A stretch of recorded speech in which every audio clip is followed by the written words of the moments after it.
और मयंक एक दूसरे से प्यार करते थे। दोनों के परिवार शादी के खिलाफ थे, तो दोनों ने भागकर शादी करने का फैसला किया और फिर दोनों ने कोर्ट में शादी कर ली। माँ, मैंने नेहा से शादी कर ली है। शादी कर ली है? कहाँ? कैसे? हमने तो देखी नहीं शादी। माँ, हम लोगों ने भागकर शादी की है। अच्छा जी, तो ये लड़की घर से भागी हुई है और अब मेरे घर की बहू बनेगी। अरे ना जी ना, मैं ऐसी लड़की को कभी अपने घर की बहू ना बनाऊं जो भाग कर शादी करती है। अरे मोहल्ले आसपास सब जगह इज्जत है हमारी।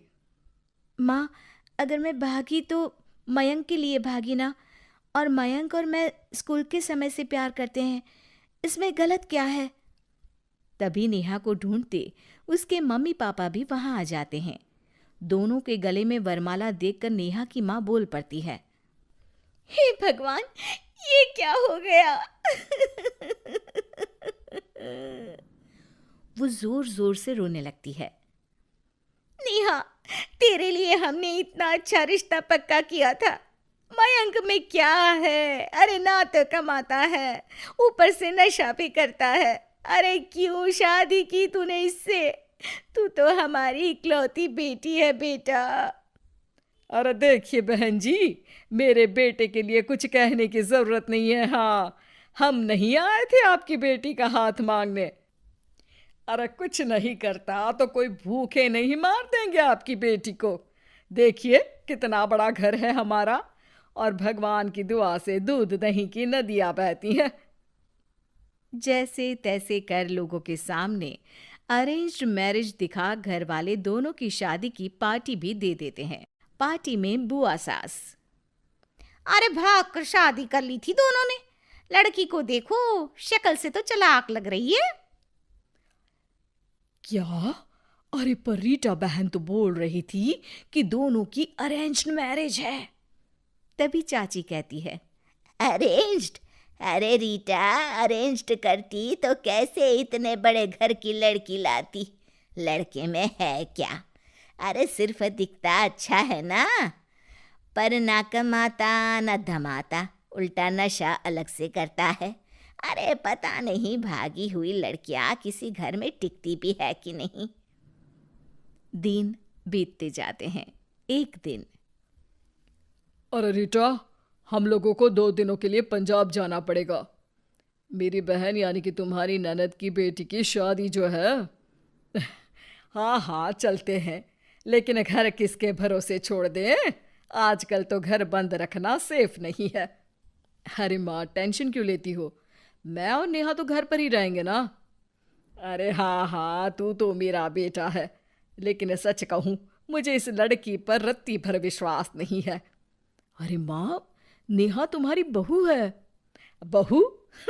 अरे जो लड़की भाग कर शादी कर सकती है, वो घर पर चोरी भी तो कर सकती है।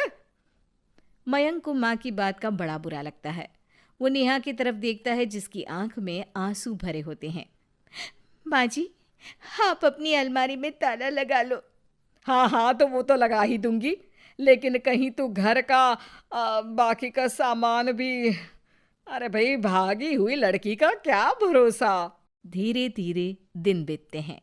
एक दिन नेहा घर के बाहर गार्डन में पेड़ों को पानी दे रही थी। तभी पड़ोस की बहू, अरे नेहा, कैसी हो? बहुत सुना है तुम्हारे बारे में, लेकिन तुम तो दिखती ही नहीं हो। हाँ, वो बस घर का काम करने में समय ही नहीं मिलता।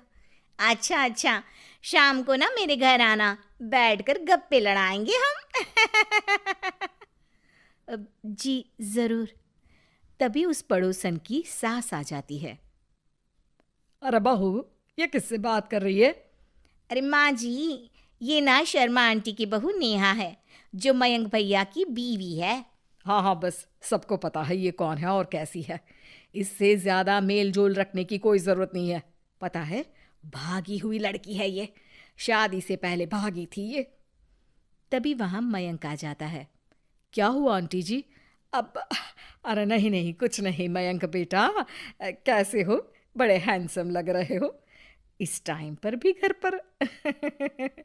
अरे हाँ हाँ, अच्छा मैं भूल गई थी, तुम वैसे कोई काम धाम करते ही नहीं हो ना। अच्छा ठीक है, चलो फिर मिलते हैं। मयंक नेहा के सामने अपनी और उसकी बेइज्जती सुनकर परेशान हो जाता है। कोई बात नहीं, रहने दीजिए, आप परेशान मत हो, सब ठीक हो जाएगा। एक दिन नेहा की माँ उसके घर आती है। अरे आइए आइए, कैसे आना हुआ? नेहा को लेने आई है क्या? अरे नहीं नहीं बहन जी, अब तो नेहा मयंक की बीवी है, मैं तो उसे करवा चौथ देने आई थी। माँ ने सास और नेहा को सोने का सेट दिया, खाने पीने के ढेर सारे सामान देकर कहती है, बहन जी, मैंने ये सब अपनी बेटी की किसी कामकाजी अच्छे पढ़े लिखे परिवार के लड़के से शादी करने के लिए रखा था, लेकिन नेहा को मयंक पसंद था तो उसकी शादी अच्छे से नहीं कर पाई। अरे बस बस, हम लोगों को सुनाने की जरूरत नहीं है। मेरे मयंक ने भी अच्छी पढ़ाई लिखाई की है। वैसे संस्कार तो दिए हैं कम से कम मैंने अपने लड़के को, वरना कौन अपनी बेटी को भागने के संस्कार देता है? आपकी बेटी ने तो भाग कर शादी की है। माँ को सास की बात का काफी बुरा लगता है, वो वहां से चली जाती है। नेहा भी माँ का दिया सारा सामान लेकर अपने कमरे में चली जाती है। एक दिन, अरे नेहा, तेरी माँ ने जो मुझे वो बड़े बड़े सोने के जेवर दिए थे ना, वो वापस कर मुझे। उस दिन तो मैंने कुछ कहा नहीं था, जरा ला कर तो दे, मैं अपनी बेटी को दे दूंगी। तभी वहां मयंक हाथ में मिठाई का डिब्बा लेकर आता है। अरे क्या हो गया, तुझ जैसे निठल्लू की नौकरी लग गई क्या? माँ, तुझे अपने बेटे पर विश्वास नहीं, लेकिन नेहा को मुझ पर पूरा विश्वास है, और अब मैं उसे समाज में सम्मान दिलाकर रहूंगा। सारे गहने बेचकर मैंने अपना कारोबार शुरू किया है। अरे वाह वाह वाह वाह, भागी हुई लड़की का भी कोई सम्मान करता है क्या? देखा, बेच दिया ना गहना। शाम को करवा चौथ की पूजा में सारे अड़ोस पड़ोस के साथ कई औरतें पार्क में पूजा कर रही होती है कि नेहा भी वहां आ जाती है। नेहा सज धज कर वहां की सभी महिलाओं में सबसे सुंदर लग रही थी। अरे अरे, तुमने भी व्रत रखा है क्या? किसके लिए? जिसके साथ भाग कर आई हो उसके लिए। तभी वहां मयंक आ जाता है। हाँ, जिसके साथ भागी है उसके लिए।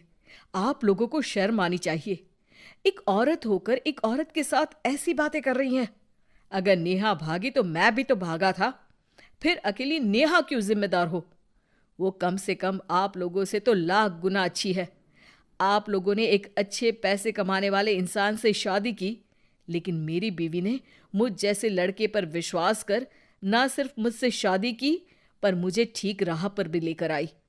तो हाँ, जितनी नेहा जिम्मेदार है भागी हुई कहलाने को, तो मैं भी भागा हुआ ही हूं, लड़का हूं।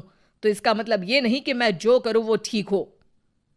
सभी को मयंक की बात समझ में आ जाती।